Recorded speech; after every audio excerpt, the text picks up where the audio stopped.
August 30th, 2018, San Francisco. The Sales Development Conference. The first and only live conference 100% focused and dedicated to sales development. Join over 300 of the top minds in sales development for a full day of learning, forging new relationships, and creating the next generation of sales development excellence. This year, we have dedicated tracks for sales development leadership, as well as a track for individual sales development representatives, including a full day of ultra-useful hands-on training. Bring your whole team to get the tools, research, and connections you need to accelerate your career and push your sales development program forward. Accelerate your growth at the Sales Development Conference 2018. Go to tenbound.com/conference to get your tickets today. That's tenbound.com/conference. You're listening to the Sales Development Podcast, the only audio forum focused and dedicated 100% to sales development. If you care about growing your skills and getting more new sales appointments, pipeline, and closed-won deals, you came to the right place. Subscribe to the show on YouTube, iTunes, or Spreaker, and be sure to go back and listen to all the episodes for the best strategies, tips, and tactics out there on running a high-performance sales development program. And now, your host, founder, and CEO of Tenbound at tenbound.com, David Dulany. Hello, everybody. Welcome to another edition of the Sales Development Podcast. I am honored to have my new friend that I've met within the last few months, mainly online. We haven't actually met in person, but Brandon Bornancin with Seamless. How are you doing today, sir? Hey, what's going on, David? Thanks for having me. Oh, man, I'm stoked to get you on the show. I think what you guys are doing is awesome, and your story is incredible. So if folks out here on the West Coast have not interacted with you yet, tell us about, how you got into the whole sales development field and your journey to Seamless.ai. Yeah, no problem, man. And I don't think my life is that sexy and that cool. If we were taping it, it'd be a bunch of us just in front of computers, 18 hours a day, 7 days a week, prospecting, pitching, closing, building sales automation technologies. But I could give a quick overview. I'm Brandon Bornancin. Again, David, we're humbled to be here to chat with you today. I'm the CEO and founder of Seamless, where we're on a mission to empower the world to connect opportunity and help you maximize revenue, increase sales, and acquire your total addressable market instantly using artificial intelligence. And, my background, the quick elevator pitch was, my family was super poor. I grew up in Ohio, in Cleveland. That's like grind, that's not white collary, that's manufacturing. And, my mom worked at a grocery store. My dad worked in retail. They were super broke. And, I was poor growing up. I had massive t-shirts, shitty clothes.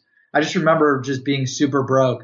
And, the kids would go to school with the Nike shoes, and I'd be wearing some shit that my mom got at Mark's or something like that. And I just remember always being like, damn, I want that type of life. And, when I was 15 or 16, so middle of high school, my dad was selling the first computers. So my dad went out of retail and started selling computers at Macy's.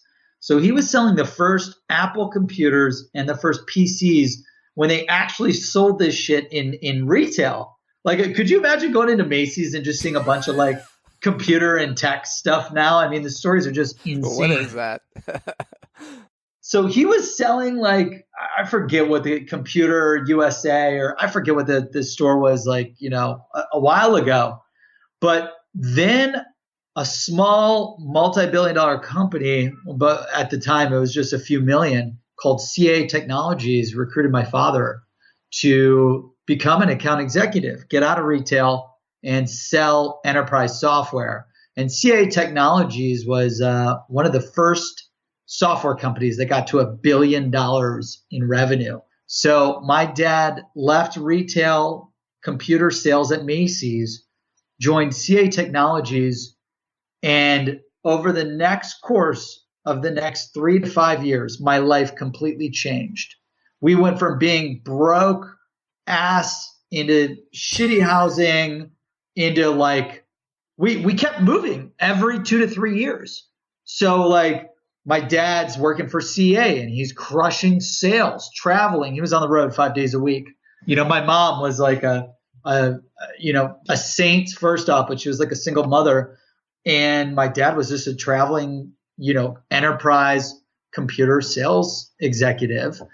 And we went from super broke to him making like, over $500,000 a year. And I just saw our lives, go from 10 to 15 years old broke to my dad getting me, a Lexus when I was, able to drive. And then we moved into a mansion and like I could go to any college I wanted to. And I'm just like, how did we go from being super shitty, dead ass broke to wealthy, more wealthy, right? The top 1%. And, my dad preached to me about sales. Sales changed his life. Sales, you can do anything you want. You can make as much as you want, as long as you work your ass off.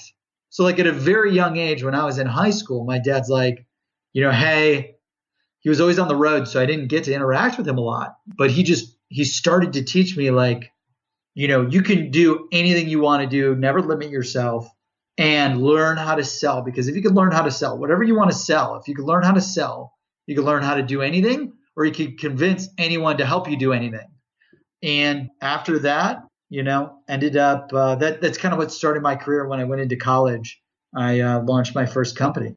That is amazing. I can tell through your story that you have a lot of pride in that story, in that you saw what, hard work and determination and ultimately learning sales could do for your family. And then you took that. So now you're in college and you're like, okay, how did you kind of take that and run with it? Yeah. And I mean, like that's the great thing about Hardship. So like, if my family was super wealthy from the beginning, I guarantee you I wouldn't be where I'm at today.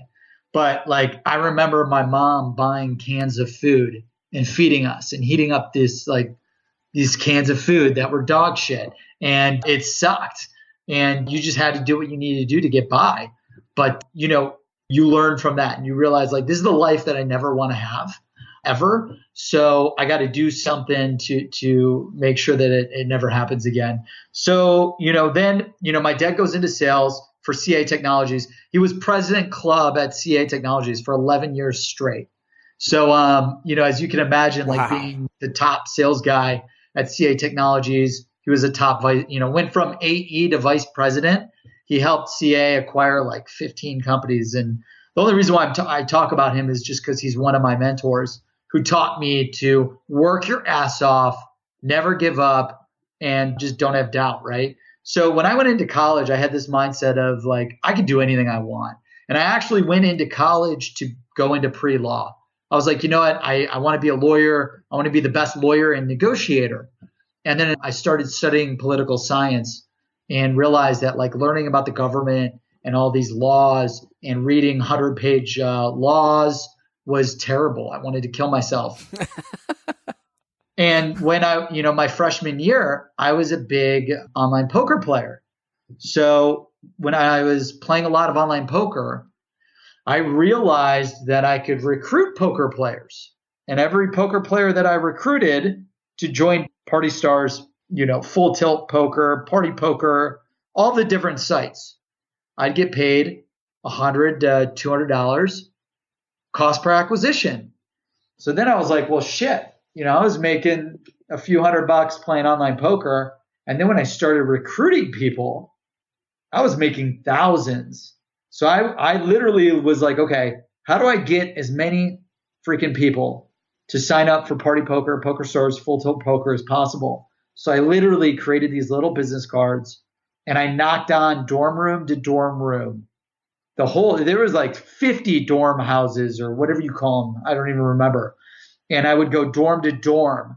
Hey man, what's going on? It's Brandon. I'm with Party Poker. Hey, we got this big promotion. I'm going to give you $50 free.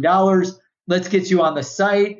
And I would sell it so hard because I knew that hooking them up with $50 free to join Party Poker, Full Tilt Poker, you name it, I was going to make $150, profit $100 a head. So then I started like making thousands upon thousands in college. And I'm like, shit, This is my freshman year. I got to take this online. So then I took it online and I ended up, helping Party Poker generate 1.5 million my first year, 3 million my second year, and 6 million my third year.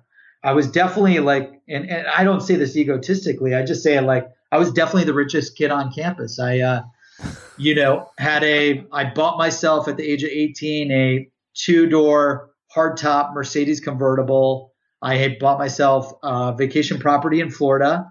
So when school was out in college, I wouldn't even go home. So I told my parents, like, hey, when school's out, because I went to Ohio University. It was the #1 rated party school at the time. So that's why I went there. I'm from Ohio, #1 party school. That's the perfect place for me. Ended up going there. And they had a big 8-week winter break.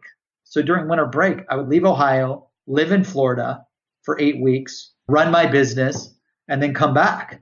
And I didn't really see my parents just because I was running the company and traveling and whatnot.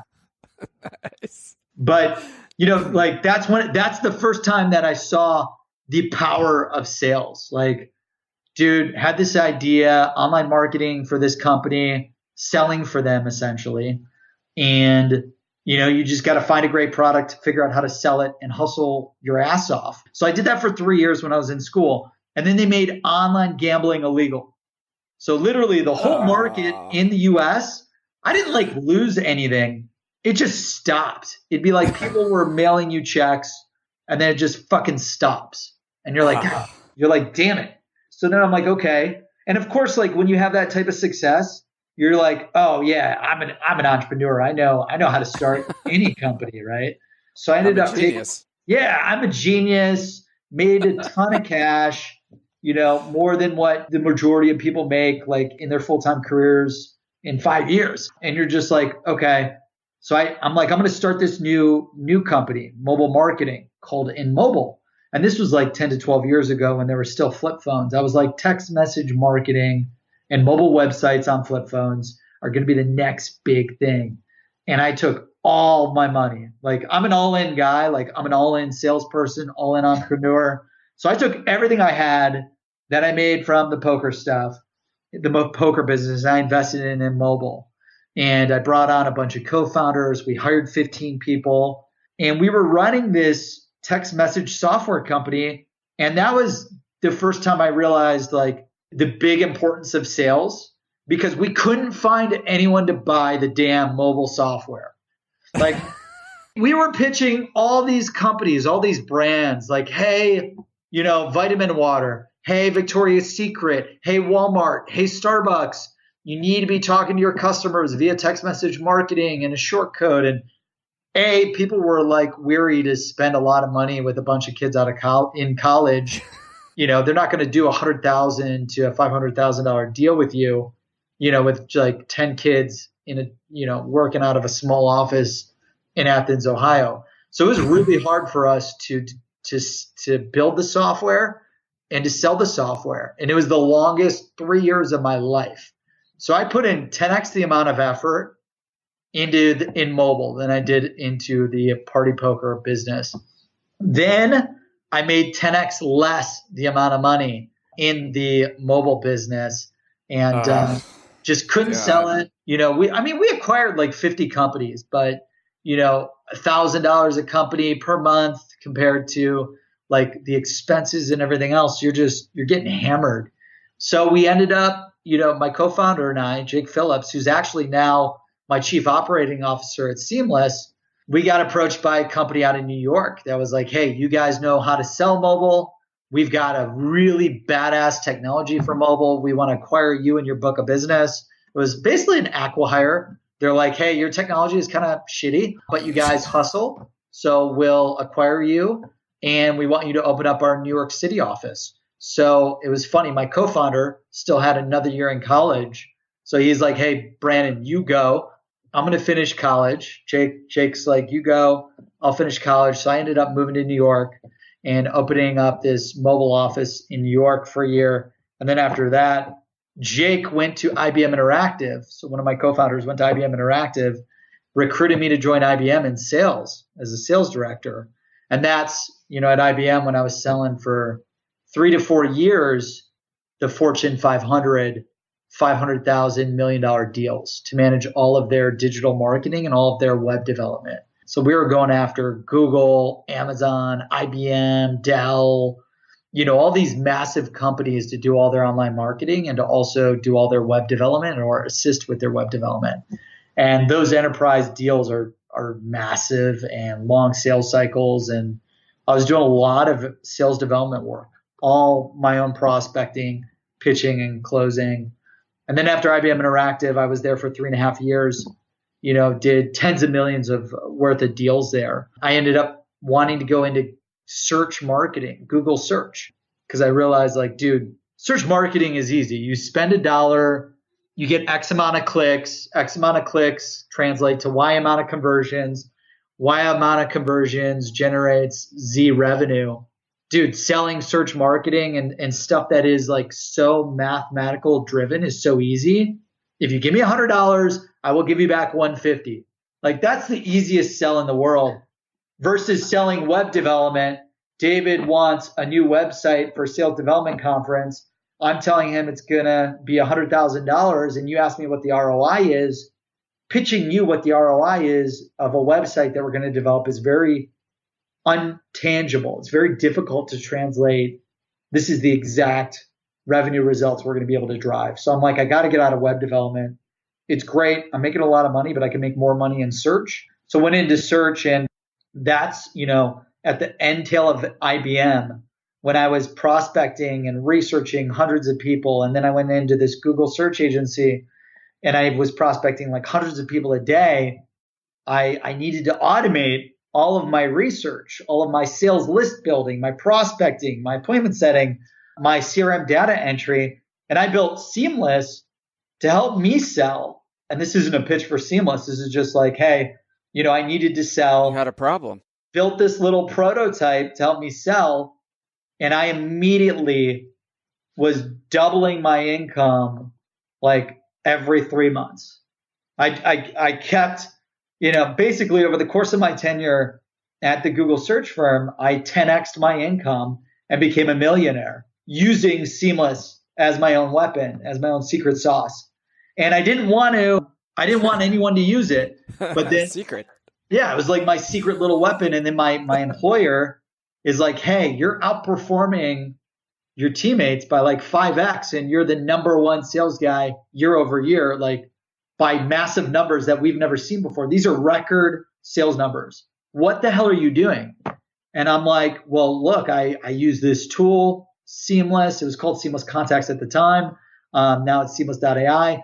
I was I use this platform. I built it. You could use it too. So then I ended up selling everyone on my team licenses to Seamless. And then they started crushing their quota. And I'm dude, Seamless helped me become a millionaire. I wanted to help advertisers maximize their potential in search, but now I'm damn, now I want to help every sales and marketing professional in the world connect to opportunity. I want to help them maximize their potential. I want to help them acquire new business faster than ever before. I want to help them make all their dreams come true. I want to help them pay for their kids' college. I want to help them fucking buy that next house. I was just I became obsessed with dude, if I could do it, I am not a smart guy. If I could do it, David could do it. Sean could do it. Alex could do it. Shannon could do it. Sarah could do it. And took all the cash I made becoming a millionaire at using Seamless. And I took all that cash and bootstrapped into building our Seamless search engine. And, building a search engine is the worst idea in the world. It's really fucking hard. Don't ever ask a sales guy to build a search engine because it's really difficult, time consuming, and expensive. But long story short, after 3 brutally long years of development, we've been able to build Seamless, which is a search engine to help you, find everyone in your total addressable market, find the contact information for your total addressable market, and then acquire your total addressable market using artificial intelligence. And now we've got a team of 15, and we help thousands of companies generate millions in revenue, which is really exciting. And that's the story. I want to hear about your journey over the last 3 years. That is really interesting because the theme that I keep seeing is you're making massive bets. Like you're getting your winnings, you're sitting down and you're going, okay, what's my next challenge? I'm going to bet. And now you're betting on Seamless. You've been working on it for 3 years. But the first thing I want to ask you is, what was it like going from a very entrepreneurial journey and then working for a huge company? There can be no bigger company than IBM, right? I mean, like, I don't know. I mean, in the old days, it was a big company. I don't know how big it is now. But what was that transition like of being an entrepreneur and figuring all your stuff out to then working for a big company? Demand. Yeah. So like what's amazing about sales is like sales is like being an entrepreneur without having to worry about all the bullshit. So you get all the upside of making a ton of money and you eliminate all the downside.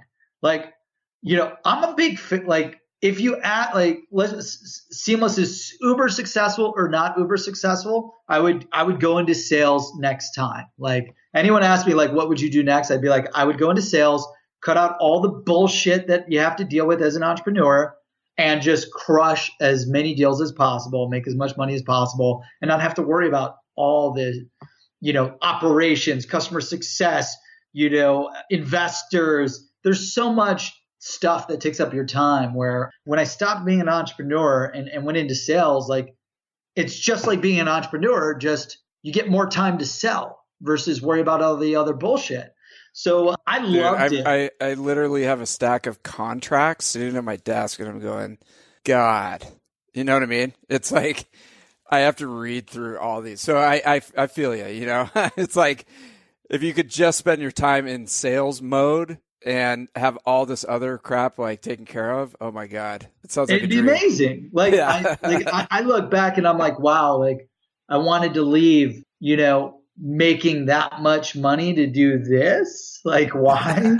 But my mission on helping the world, empowering the world to connect to opportunity is more important than anything else to me personally right now in my life. So it's worth it. But, going from a startup to IBM Interactive.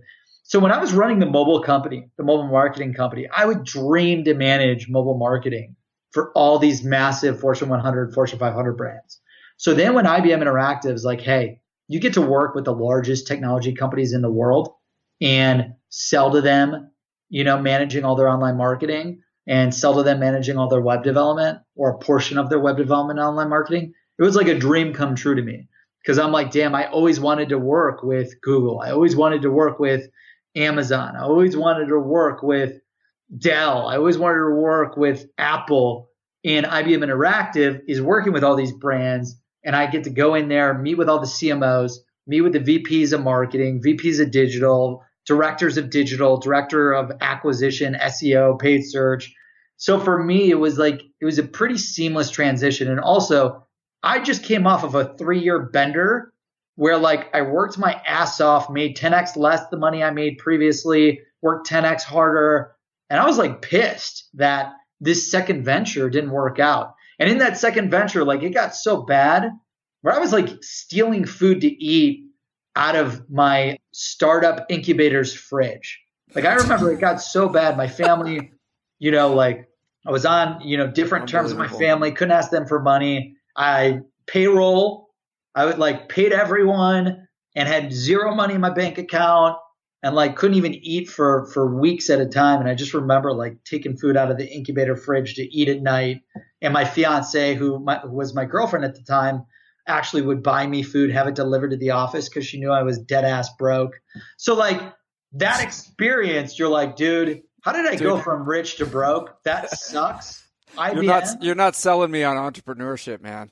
To be honest, like I want to sell you on sales is the best career in the world, because it is. And like, if I could do it again, I'd stick with selling. So anyways, like I just want people to realize the hardship, right? Because you read about the bullshit about Zuckerberg and, Reid Hoffman and all these guys. Like, first off, all these guys had great connections, were in great spots, great families. Like They worked their asses off. They're geniuses. I'm not putting them down.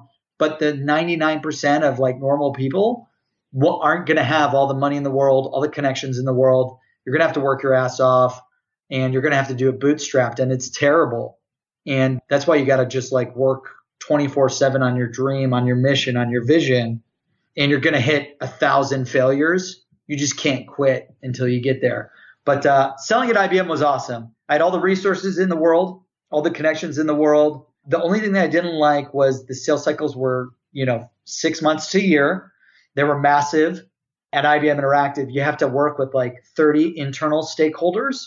So I was doing so much outside selling to brands that then when I finally got an opportunity, I would have to sell to 30 people internally that this was a deal that we needed to do. And like, that's exhausting. Like you find a hot opportunity, you just want to pitch it and close it.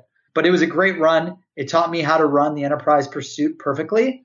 And then I took everything that I learned from that to crush $100,000 to $500,000 to $1 million deals at the search agency at Fathom. So, Nice. it just helped. Everything gives you like the next thing that you need to get to the next level. Yeah, it's funny because you would think that going from the freedom of entrepreneurship to an IBM would be constricting, but it sounds like as a salesperson, as a professional salesperson, it was actually kind of freeing to you to have all those hassles taken care of so you could focus on sales. But then there was sort of the bureaucracy that you still had to deal with. You learn that, and now you bring it forward into your career. Yeah, like I'm not a political guy. Like if you follow me on LinkedIn, Twitter, Facebook, I am me. I don't like to put a bullshit facade on. Like I'm me 1,000%. So like I don't play the politics game. And IBM, they love politics. They love money more than politics, which is good. That was in my favor. But I just didn't like the whole internal selling and all that jazz and getting everyone on board. Like, guys, we need to drive hundreds of millions in revenue, get the whole band on board, and let's figure out the best pursuit plan to get all executives, stakeholders, users, influencers to buy into this at the brand. And then let's get this $5, $10, $20 million deal signed. So, good part about the Fathom search agency, there was no bureaucracy. That was the most entrepreneurial it was. It was like, hey, we're a mid-market search agency. We're kind of doing things as a standalone AE. So the AE would do all the inside selling, all the outside selling. And I came there and I'm like, hey, let's build out this inside sales team because you can't scale predictable revenue. And right when I joined the search agency, Aaron Ross published his book, Predictable Revenue. And I'm like, fuck, this is awesome. I've been trying to sell my company to build an inside sales team to keep the pipeline filled so that we could pitch and close 24/7. And then, just basically took predictable revenue to my chief revenue officer. I'm like, dude, this is exactly what I've been saying. This is exactly what we need to do. And my CRO at the time was super entrepreneurial too. He came from Nielsen. Jeff, he's a game changer. He's like one of those bosses that's a game changer. SDR, sales development peeps, make sure that you're surrounded by the right boss. Because if the right boss doesn't go to bat for you, doesn't have your back, doesn't let you try new things, you're not going to be successful at that gig. Like at IBM Interactive, Amen. I had some okay leadership, right? But they were not like in my band. They were looking out for them, right? For them to maximize their success. When I went to Fathom, the Google search agency, Jeff was like, Brandon, I'm here to help you be successful. When we would have wins, he took 0% of the credit. And he's like, I take 0% credit. This is because of Brandon. This is because of his SDRs, and I just learned from Jeff, like, holy shit, like this is how you become a great leader. Like I wanted to work 24/7 for Jeff, my chief revenue officer. And he went to bat for me. I was doing some crazy shit at the search agency, like super aggressive, tons of outbound prospecting, selling, emailing, calling, voicemails, videos, social touches. Like, some prospects would get pissed that I was so aggressive. Some, 95% of them appreciated the hustle. 5% of them hated the hustle, would bitch to my team about it. then my team would go to my chief revenue officer, and my chief revenue officer would be like, do you want Brandon to continue to generate millions in revenue? Like, do you want Brandon to continue to break records we've never seen before? Like, of course, when you run really, really fast, you're gonna like break some things along the way. Like, do you want to go really fast and hit a $100 million company? Or do you want to go slow, not break anything, be super sensitive, and get to 10 million? Like, I'd rather go fast, screw shit up along the way, fix them, figure out how to fix them and optimize. And that's what we did. And luckily, the team at Fathom empowered me to like build Seamless, sell it to them at Seamless. And then, we ended up launching Seamless full time, and they were huge advocates of that. Because sorry. I was just going to say, both me and a few of my partners in the business, came from Fathom, and, we went full time on Seamless. And now you're bringing that culture, I would assume, to Seamless as you build, the culture over there, move fast, break things, get out there, get in the market, get beat up a little bit. Yeah, absolutely. I mean, I'm still trying to learn from my mentors of like how to empower people, let them take a ton of risks, let them take a ton of chances, don't micromanage, so I'm big on that. I'm also big on assuming responsibility for all failures and never assuming responsibility for our successes. Like, if we win a big deal, I do not give a shit if I get credit for it. Like, I want to give all the credit to my SDRs who hustled their ass off, 100 calls, emails, social touches, videos, you name it, to book 1,000 appointments, which led to that big deal. I want to give the credit to the AE that chased that opportunity for 3 months, 57 calls, 45 emails, 10 business cases. Like, dude, that wasn't me. That was the team. So we take that culture, and, I think the biggest thing that I'm still trying to master is just making sure I don't like micromanage, because like I love sales so much that I have a certain way of doing it, but I want my team to develop a mix of their own way plus the way that we know works well. August 30th, 2018, San Francisco. The Sales Development Conference. The first and only live conference 100% focused and dedicated to sales development. Join over 300 of the top minds in sales development for a full day of learning, forging new relationships, and creating the next generation of sales development excellence. This year, we have dedicated tracks for sales development leadership, as well as a track for individual sales development representatives, including a full day of ultra-useful hands-on training. Bring your whole team to get the tools, research, and connections you need to accelerate your career and push your sales development program forward. Accelerate your growth at the Sales Development Conference 2018. Go to tenbound.com/conference to get your tickets today. That's tenbound.com/conference. Man, I love this guy. You got any job openings? I want to work for you. It'd be probably easier than doing your own thing, right? Because we know how hard the entrepreneurial grind is. I want to try it out. So I got to ask you this. I originally connected with you or saw you on a video where you were talking to Grant Cardone, or Uncle G, as we call him, the mentor of so many millions.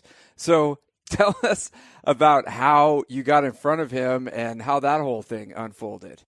Yeah, no. So, one of my other mentors is definitely Grant Cardone. I've got a few very select mentors, and, Grant's massive now, but I became close with him and Jared.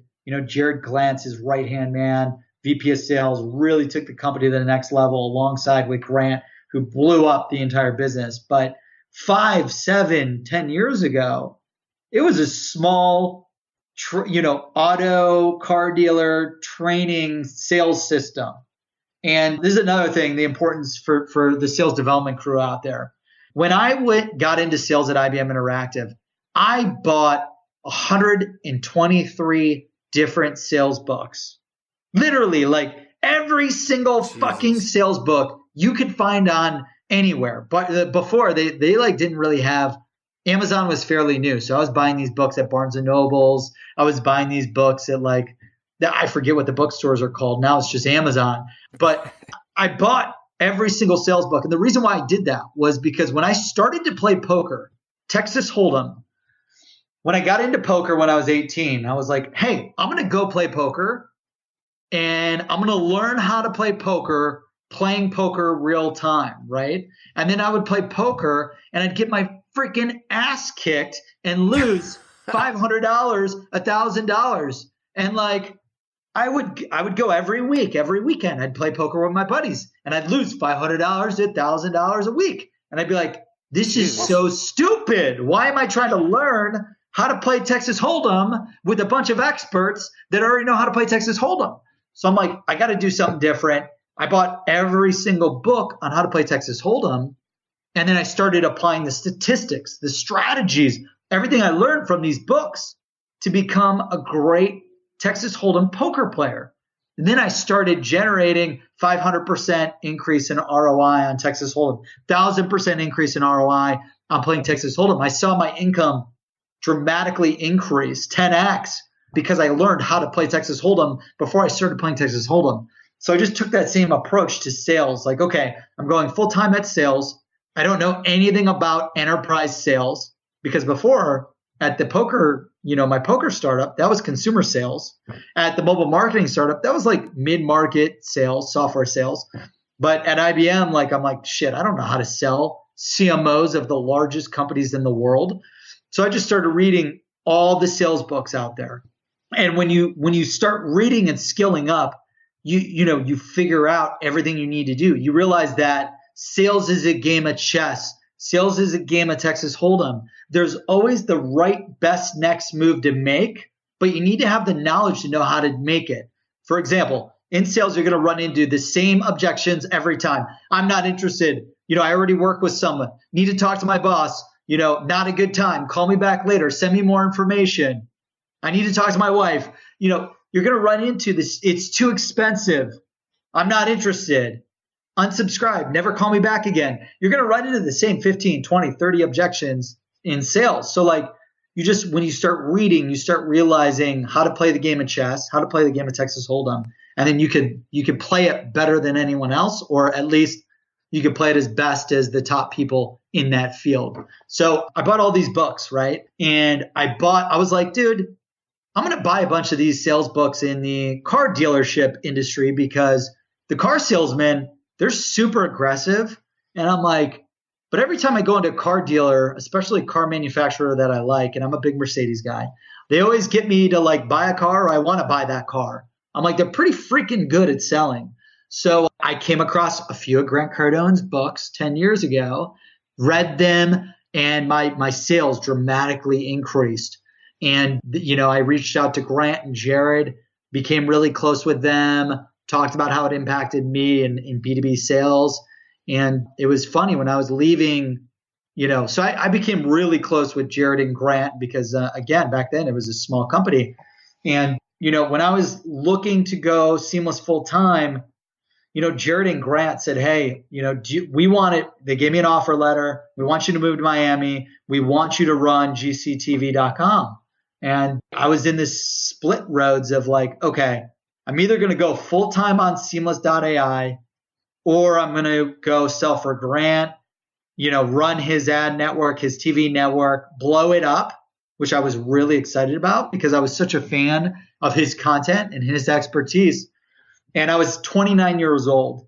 And when Grant was 29 years old, he quit his job to go full time on running his own business. And I was thinking well, if I go work for Grant, I could do Seamless.ai part time. And I know Grant just from hanging with him and hanging with Jared.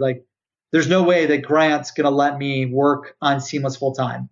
I'm sorry, part time. He's going to need me 1,000% dedicated to growing, the network, right? gctv.com. And my fiance are like, dude, you're ready to go back to launch your third company. You got everything you need. And, I declined the offer. I declined the offer, decided not to move down to Miami. Again, though, I love selling. I wish the opportunity came to me 5 years prior. I was just already working on Seamless, needed to go full time on Seamless. And I just said to myself, what would GC do? GC at the age of 29 went all in, gave it his all, worked his freaking ass off, 10x'd his goals, growth goals, everything. And I just applied that same mindset. I was like, all right, I'll promote you guys. I'm a fan. I'll be a referral partner. Unfortunately, I just got to go all in on Seamless. I can't look back and say, what if I went all in on Seamless? And now you've got a few years behind you. How do you feel about the decision? Oh, dude, the hardest, best decision of my life. Like building a search engine AI company as a technically non-technical founder. Like I worked at IBM Interactive. I worked with Google. So I know a lot about software development and digital marketing and databases. And, I've got my MBA in undergrad. So I've got a lot of intelligence, but I'm not a full-time computer science guy, right? I'm a sales 24/7 guy. So building a search engine and building an AI platform is very difficult. And, the good news is like my mentors, like Grant, like Jared, like Jeff, and a few others, they taught me have the 10X mindset. Like it will take fucking 10 years to build this thing big. And I guarantee you, anyone in my position would have quit 6 months in, 1 year in, 1.5 years in, 2 years in. I mean, I had the worst stuff happen to me. I hired a CTO that stole from me $100,000 and totally screwed us over. I had, people, just salespeople stealing from the company. I've just had the worst shit happen to us. The technology, we'd had to rebuild it 3 times. We would rebuild it for a year, realize it, a lot of things, and then we'd have to rebuild it for scale. Then when you rebuild it, you realize you missed a few things, and then you got to rebuild it again for mass scale. Because we got tens of thousands of people on our search engine that are searching millions of people a day. The amount of data and servers and, asynchronous API calls that are going on in the real-time AI research, it's just insane, right? And Twitter and all these top software, social networks, data companies, they all did the same thing. They rebuilt their platform 2, 3, 5 times. Shit, they're still doing it. But, with it, I launched Seamless initially on my own as a sole entrepreneur. And I think that was great, but if I could do it again, I would start from the beginning with a few technology co-founders. Now I've got a whole team, right? I've got 4 engineers. I've got a COO. I've got 5 to 7 salespeople. I've got a marketing team, which is great. But those 3 years, were hell. And you just got to focus on the long term. Hey, we want to positively impact 1 billion people. Hey, Nice. How do we help the economy generate billions in revenue? Because it's too damn time-consuming, expensive, and difficult for companies to acquire new clients. And that passion, that mission, I'm obsessed with this problem. How do we help people connect with everyone faster than ever before? Because I could help David find a new job that will change his freaking life. I could help David connect to someone that allows him to get into a college, to get into an Ivy League school, to pay for his kids, school, buy their house. We've just got this really big purpose-driven mission. And I know sales creates economy. Sales makes dreams come true. If we can build this platform that will empower you to connect with anyone faster than ever before and acquire your total addressable market instantly, it's game over. And, not game over as an exit for the company, but that's when I could step back and say, damn, dude, we freaking accomplished the mission. I did something. Dude, okay, so I love it. This guy's obsessed, man. Be obsessed or be average, right? And, if people aren't familiar with the whole 10X philosophy, I mean, you basically are living it. What is, tell us about the 10X philosophy and bring it back to all the shit that you've had to go through in building up your company.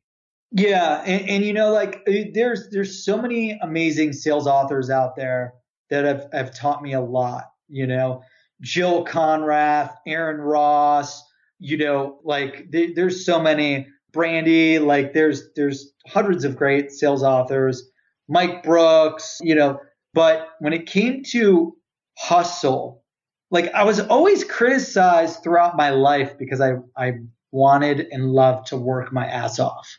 When I was in college, That's weird. my roommates, my friends would criticize me because instead of being out, and I partied really hard, right?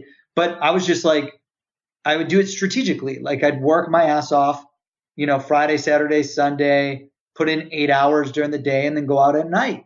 Like my friends would criticize me like, hey, why don't you want to play video games? Why don't you want to do this? Like I'd just be hustling, building the business. My family criticized me. My, girlfriends criticized me that I cared too much about money, cared too much about working, cared too much about like accomplishing this dream of life that I always wanted. And I just hated feeling like I was this fucking outlier. Like, why am I the only person that is not happy with a 9-to-5 average life?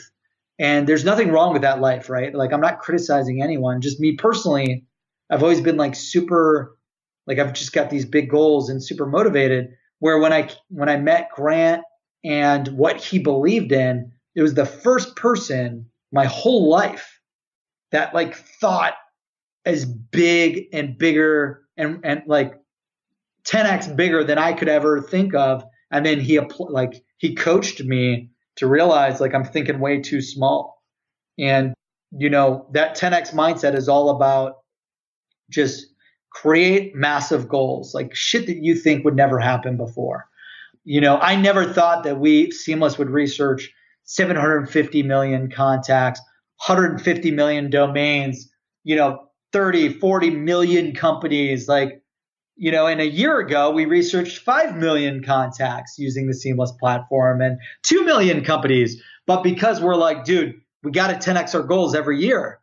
Like we were able to massively grow our real-time search engine, our real-time database. We were able to 10x our revenue. We're able to 10x the users acquired. And it's just about setting massive goals to, 5 to 10x the goals, and then figuring out what's the daily activity that you need to hit those goals. And figure out, don't look at the daily activity that leads to that annual goal as like paralyzing. Look at that freaking daily activity and figure out what do I need to do to execute it. Like, for example, we want to be doing 10 million in revenue. Like, and I've got a team of like 10 to 15. If we were doing 10 million in revenue, we'd be valued at 100 million. It would just be awesome. It'd be insane. And like, I look at the activity, we'd have to be giving like 1,000 demos a day, right? To hit the 10 million in revenue. And I don't look at it like, fuck, we're never going to do that. I look at the 1,000 demos and I'm like, okay, like, how do I do that? How? Okay, to do 1,000 demos a day, and the number's not 1,000. I'm just using it as a number. Let's just pretend it's 100 demos a day. Okay, we need to prospect 100,000 people to do 100 demos. Okay, well, how do you prospect 100,000 people a day? How many AEs would you need to give that many demos? Okay, you would need, if you need 50 SDRs, we would need 20 to 30 AEs. You just figure out what's the math, and then you figure out how to execute it and make it happen. And we're nowhere near where we want to be. We're not impacting 1/1,000,000th the amount of people that we want to impact. But, we know we're going to get there if we never quit. And I think my biggest piece of advice is believe in yourself. You can freaking do it. Set massive goals. Be relentless with learning what you need to learn to get to where you need to go, and execute, hustle your ass off. And especially for sales development, like if you're not prospecting 100 people, 100 calls, 100 emails, social touches a day, like you're not going to make the amount of income that you want to make. And I would probably recommend do a lot more than that. Figure out how you can do more than that. Whatever the number one guy is doing at the company, figure out how to do 10x more than that. And then do it. Like however hard you think you're pushing yourself, you're not pushing yourself hard enough. I never compared myself to one of the people at the companies that I worked at. I compared myself to like the billionaires, the mega multimillionaires. Like, how do I become them? Don't compare your friends. Don't use like your friends and people that you work with as the base layer of where you want to be. Compare yourself to like, dude, Elon Musk is creating freaking spaceships, is creating electric cars. Like, I try to compare myself to like Elon Musk. Like, how is this guy building rocket ships? And I still have not learned how to program. How do I not know how to fucking learn how to program? And this guy's building rockets. Like, am I that lazy? Am I that lazy to not do that? So you just got to hold yourself Great highly advice. accountable and cut out all the bullshit. Stop making excuses. Grind your ass off. Learn, read as much as possible, and crush it. Go all in every day. If you want to become a millionaire, which I've done over and over again, you need to fucking work your ass off. Nice, dude. Hey, let's put a point on that, man. That is it. And, one thing about the 10X, philosophy is also, it's like, dude, people don't realize how much work is going to go into a project, and then they give up on it. They kind of give up on themselves. So if you go into a project thinking like, dude, I need to 10X my shit, then you're not going to give up, because you know that you have to put in that work and work your freaking face off to make it possible, right? Yeah. Yeah. I mean, you got to work so hard. If you think you're working really hard, you're probably not even 1/10 of working as hard as you need to work. But I also recommend like smart working, right? Like if you're like smart working, if you're just spraying and praying thousands of prospects with a shitty email, that's not like smart working hard, right? I'm saying like, okay, figure out who your ideal customer personas are, the managers, directors, VPs. Write the messaging specific to the persona. Execute the call scripts, the voicemail scripts, the email scripts, the social scripts, the videos. Make sure all those messaging add value to your prospects. It's not about you. No one gives a shit about you. How are you going to change your prospect's life? Like doing all of that takes a lot of hard work. Then once you have that done, then you got to call and sell to 1 million people. That takes a lot of hard work. So don't be stupid. Don't work hard, unintelligently.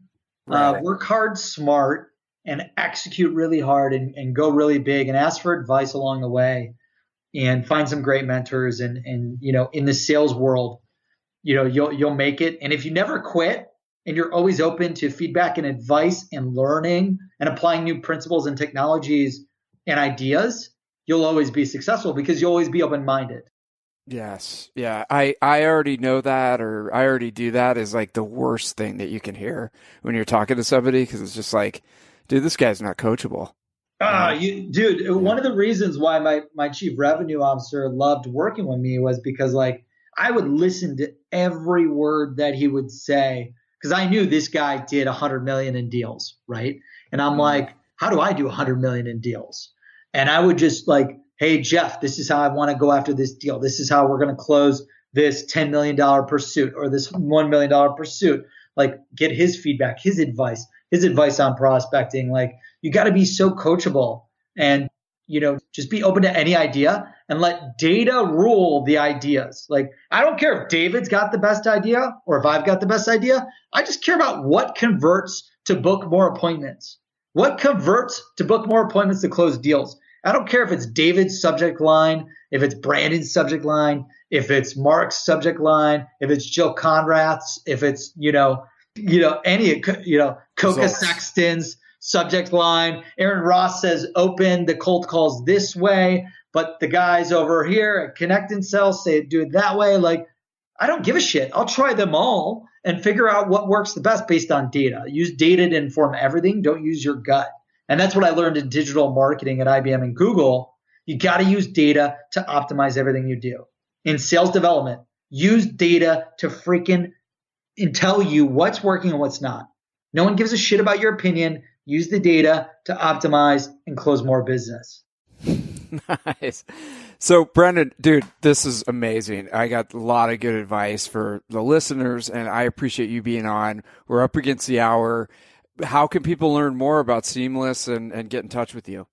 Yeah, I'd love to connect with you all on LinkedIn, on Twitter. Please feel free to add me on LinkedIn. I'm also right on the Seamless.ai website. For all the listeners too, we're going to give you guys a free $1,000 license. So, David, what's the referral code that they should use? Sales Development Conference, or what's the podcast referral code? You think of that while I'm talking, but guys, we're going to give you $1,000 to the Seamless.ai platform. We're trying to positively impact 1 million people and generate billions in revenue in the global economy. We can't do that without you using the platform, giving us feedback, giving us advice to help you find your total addressable market, contact your total addressable market, and acquire your total addressable market instantly using artificial intelligence. So I'd love to give you guys all free licenses.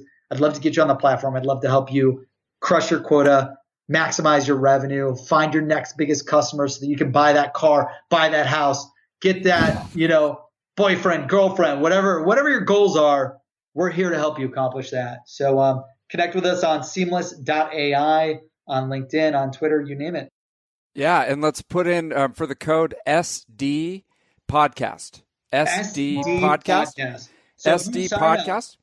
Yep, perfect. You go to the website, Seamless.ai, you register, put in SD Podcast. We will make sure you get hooked up, $1,000 on me, and let's make some money. Let's help you make some money. Let's help you make 2018 your biggest and best year yet. Dude, I'm going to go sign up, man. I got 2 kids in private school, man. Let's help me make those payments. Help me pay for your help you pay for your kids' private schools. All right, man. Well, thank you. Thanks for sharing your knowledge with everybody. Everybody go on Seamless.ai, put in SD Podcast, get that trial going. And Brandon, thanks again, man. Have a great rest of your day. Thanks, guys. Take care. Cheers. Thank you for listening to the Sales Development Podcast, the only audio forum 100% focused and dedicated to sales development, with your host, David Dulany. Please be sure to subscribe to the show on YouTube and take a moment to leave us a review on iTunes. Your support makes our show possible. If you are struggling with your sales development program, contact us at tenbound.com for a no-obligation exploratory call. Again, that's tenbound.com.